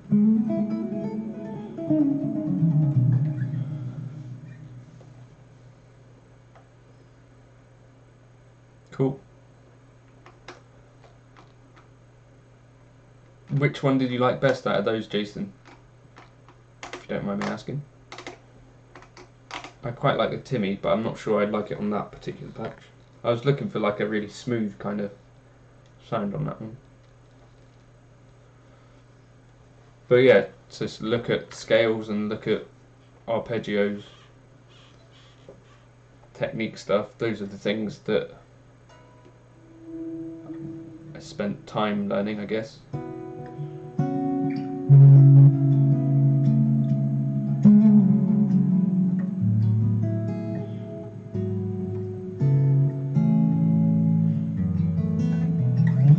But I do think there's a lot to be said that so much of music and what it makes music fun is not necessarily written in a book. So although I did read a lot of books as a kid and stuff, I feel like the more important lessons in music probably learned through listening to music or playing with other people and that sort of stuff. Right, I'm going to go and get a drink, I think, because I'm getting tired. As always, the Air Apparently, I really like that one. Diana Drive, yeah, it's pretty cool. Can be a bit dark sometimes. Check out the Screamer as well, actually. I really like that one. It's probably one of the ones that I use the most. But yeah, if you've got ideas for videos and stuff that you want me to cover, hopefully there's been some interesting stuff today. I'm thinking maybe I'll do some more stuff on the phrasing, since that seemed to be interesting. The NXR Timmer, no. No, I've got the original Timmy, so there's no need for me to particularly try the NXR version. Though I think Paul was involved in the design of it, so I've got to imagine it's near enough identical, right? Of course it would. Yeah, go for it, Johan. Instagram as well, you can post on that. If you're posting anything involving me on Instagram, I'll post it in my story, so if that's a thing that you're on, then do that as well. Cheers, Jason. Thank you for stopping by, and thank you again for the birthday present. What was I going to say? Yeah, if people did, I don't know if that phrasing stuff might be worth doing a video on. It might not. But yeah, I need to do a pentatonic exercises part 4, 7 more chords and more legato stuff. Yeah, there wasn't a huge uptake on the alternate picking stuff. I'm not sure if people want to bother working on alternate picking. Maybe that's the case.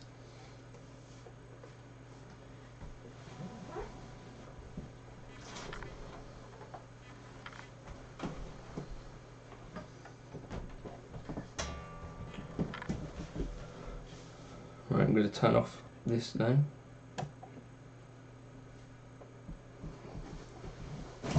Okay, cool.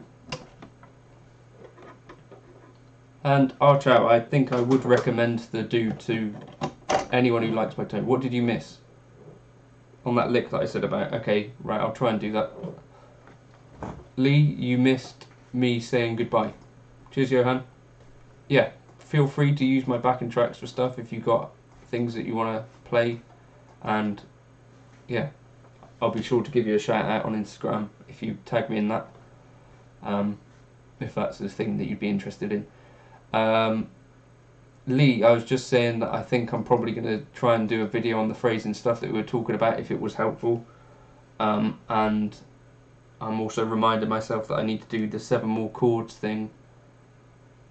And then I also need to do another legato exercise, I think. Does that make sense? That's right. Cheers, Mato. Cheers, Archive.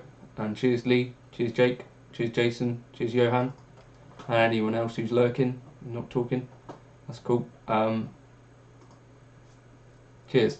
I'm about to upload another video of some slow playing. I think this was for Kevin, who specifically requested a backing track in this kind of style.